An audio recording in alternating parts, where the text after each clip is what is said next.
I'm sick and tired of people grifting our rights, okay? Like I said, I'm sick and tired of the Somalis coming over here, grifting our rights, billions of dollars in government contracts, while your local politicians from mayors are Somali to co-conspire with other selected state representatives and people in the White House to use Somali as a scapegoat to grift money. Now, I will tell you, I've seen some article where that the people in Israel have purchased something called Somaliland, where they plan on displacing the Palestinians after the Gaza Strip is cleaned up and they realize that all of their property and their money and everything that they had is completely gone. So now in America, people like Nick Fuentes and other streamers are pointing at the fraud that's happened in Minnesota. And Minnesota Somalians, at the daycare center, they reported their documents were stolen in a break-in, and police is claiming they never filed a report stating that anything was stolen. So very much like Donald Trump and the borders are getting rid of the Mexicans up out of here. You Nigerians, Africans, Haitians, Somali booty scratchers got to go.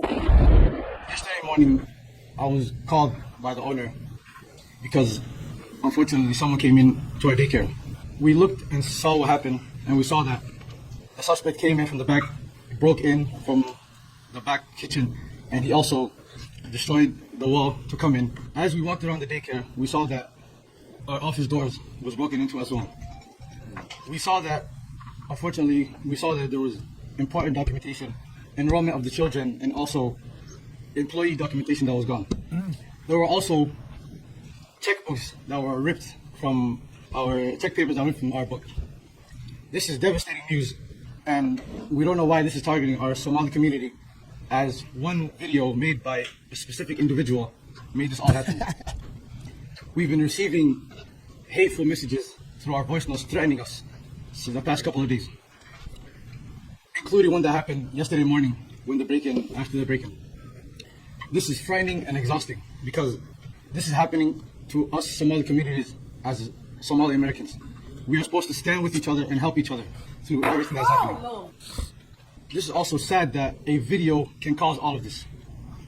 I want to say that there are hundreds of daycares out there, Somali daycares that are out there, and we all help our children and everyone in our community.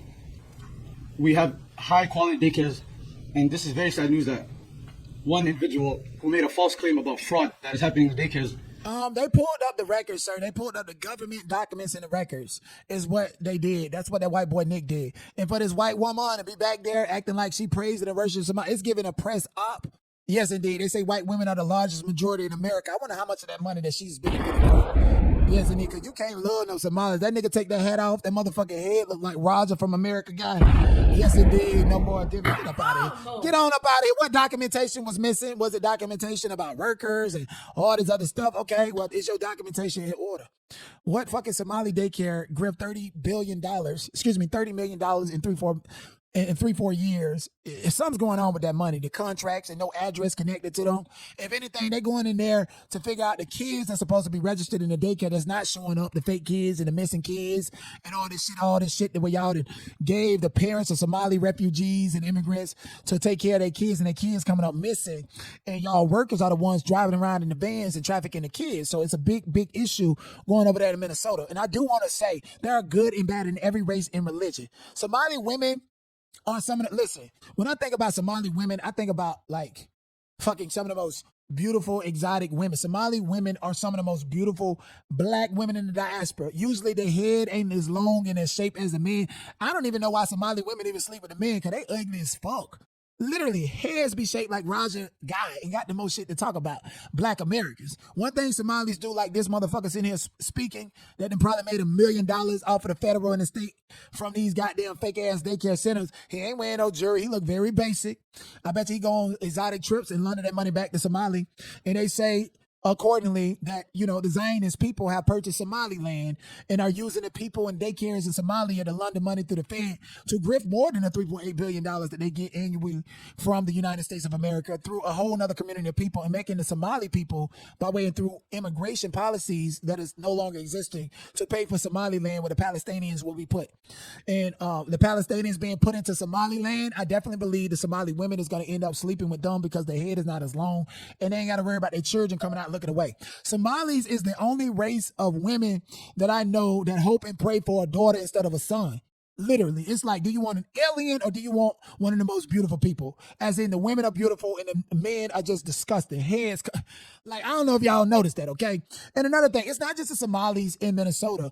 Please understand that the Asian hate crime bill, if you go and look at it, they reference what black people was doing to the Asians in New York City. What they fail to realize and fail to consider is that the FBI's report is based upon what the Somalis was doing to the Asian people in New York City. We, as black Americans, we go and shop at the crab shacks and the bodegas with the Asian people, keep our, head down and nose to the grindstone. Somalis came there fucking up the Asian people because they wanted to replace them in the bodegas and in the local businesses to enslave and reap the benefits from black America. That's what the FBI didn't properly report.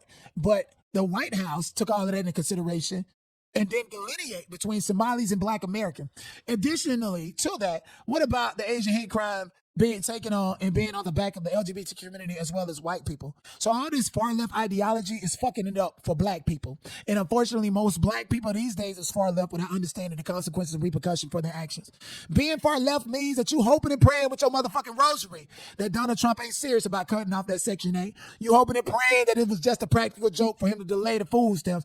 Get up off of your ass and work hard and do for yourself. But one thing for sure, two things for certain is the value of black Americans will be sought after once the black and brown people that are here grifting money out of our system and laundering it back to their countries are held accountable. That's what I see. This is not a black problem. So that Becky back there, bitch, you just starting problems. You was paid to be there to cause chaos and confusion, and we ain't buying it, okay? And I'm speaking for all black American men, gay, straight, bisexual, none indifferent. We don't want to fuck on you after you've seen back there with a Somali long-haired ass nigga.